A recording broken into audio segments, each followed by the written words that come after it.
Obsensi gada ani narivadu itatake male kamberam barbado yoturtayu gofta sindur suenyumtu badasni kenna ke yogutani rato Obsensi gada ani narifadu itatake male kanberam barbado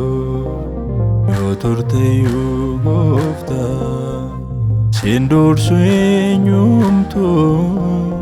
badasni kenna ke yogutani rato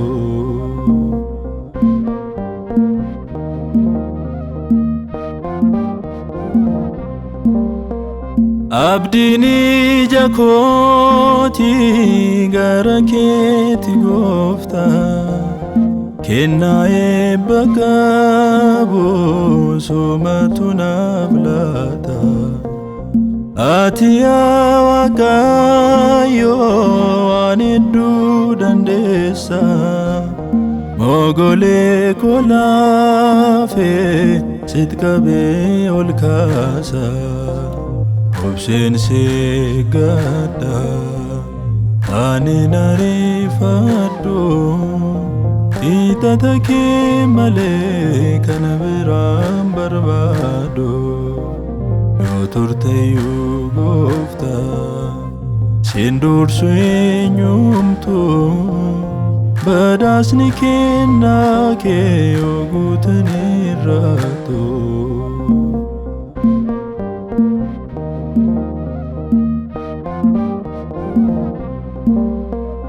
Oto jirate alazarindo yojete si martani omtomma kenga o erga walame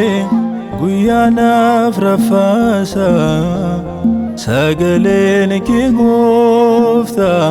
dua bolla kasa Obsensi gada ani narifadu itatake male kanberam barbado yoturtayu gofta sindur suenyumtu badasni kenna ke yogutani rato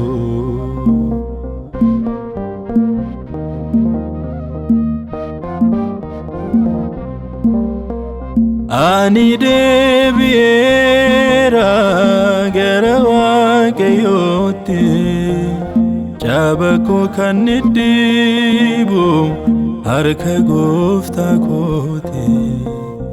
Arja samiritin zaita nadiba Madakoni fayisa gofta mal dadaba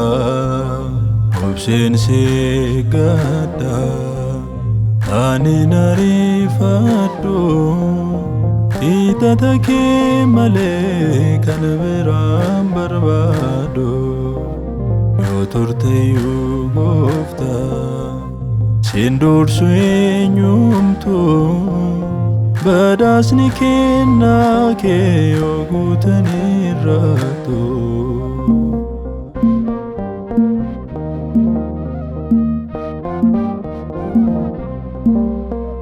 Sena ko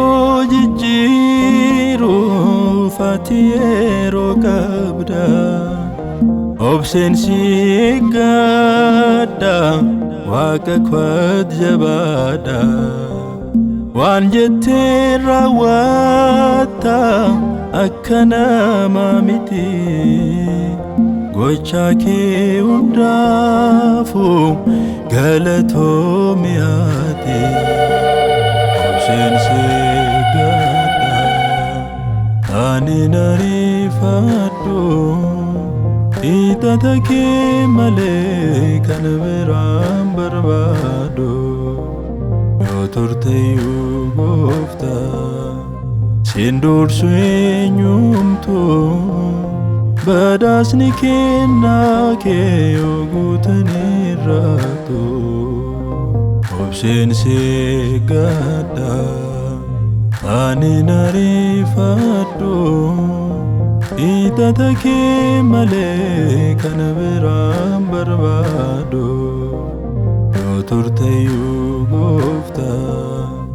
siin dursu eenyumtu badhaasni kennaa kee yoo guutanirraatu